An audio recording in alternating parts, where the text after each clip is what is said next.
Yaon ta guys, morning nga hapunan ako karon. Yeah. Gihapon diri. Si Benji Japon.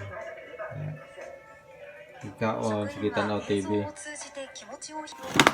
菅総理は今日新型コロナの感染拡大を受け、首都圏1都3県に緊急事態宣言の軽減を実効的なものにするために内容を早急に詰めます。菅総理は会見で飲食のリスクを抑えることが重要だと強調した上で、東京、神奈川、千葉、埼玉の1都3県に緊急事態宣言を発出する検討に入ることを明らかにしました。政府は週内にも諮問委員会を開き、専門家の意見を聞いた上で判断する見通しです。一方、県は今後示される緊急事態宣言の内容を見た上で、県内への移動自粛などについても検討すると明らかにしました。ご来客される方々に感染した形での対応ということに尽きると思います。一方、県内の新型コロナの感染者数です。今日は新たに1人の感染が判明し、これで病院のクラスターの人数は合わせて78人になりました。また、富士市立中央病院でも感染が判明。病院のクラスターの人数は133人となりました。一方、静岡市は清水区のグループホームでクラスターが発生したと発表しました。これまでに高齢の入居者7人と職員3人の感染が判明したということです。また、浜松市で発表された4人のうち3人は家族や親戚で、年末に集まった際に感染が広がったとみられています。また、県は昨日発表した感染者の1人が近鉄焼津水産高校の教職員だと明らかにしました。続いて県内の医療体制です。今日正午時点で新型コロナの感染者に対応できる病床の使用率は東部で 65.3% などとなっています。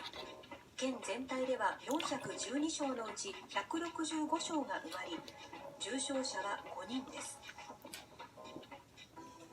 昨日、静岡市では県内初となるオンラインでの成人式が行われ、新成人が大人への第一歩を踏み出しました。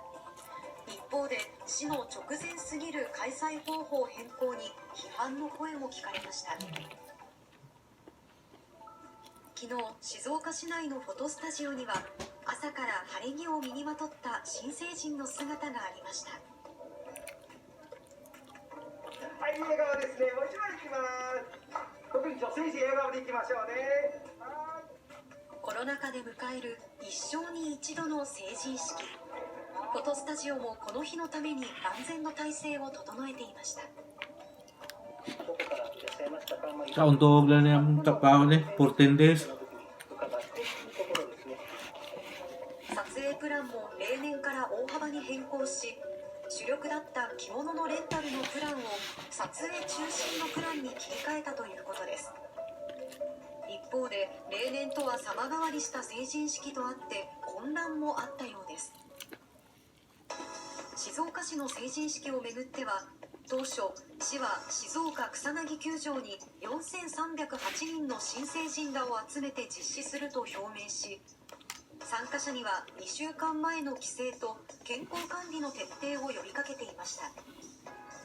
しかし、開催1週間を切った先月28日、田辺市長は突如、大規模な式典を取りやめ、数人の参加のみでオンライン配信すると方針転換したのです。関係者によりますと、背景には会場周辺の住民からの反対やGuys, bagal ko naman sa kaon ako. Hangatan ako ron TV. Sa wala pa nag-subscribe sa akong channel, subscribe na mo. Okay guys, salamat sa pagtanaw nyo sa akong video, sa pagsubaybay sa akong video, sa akong mga subscriber na kahit gamay lang. Salamat kayo sa inyo pag-subscribe sa kuha. Thank you guys. Bye.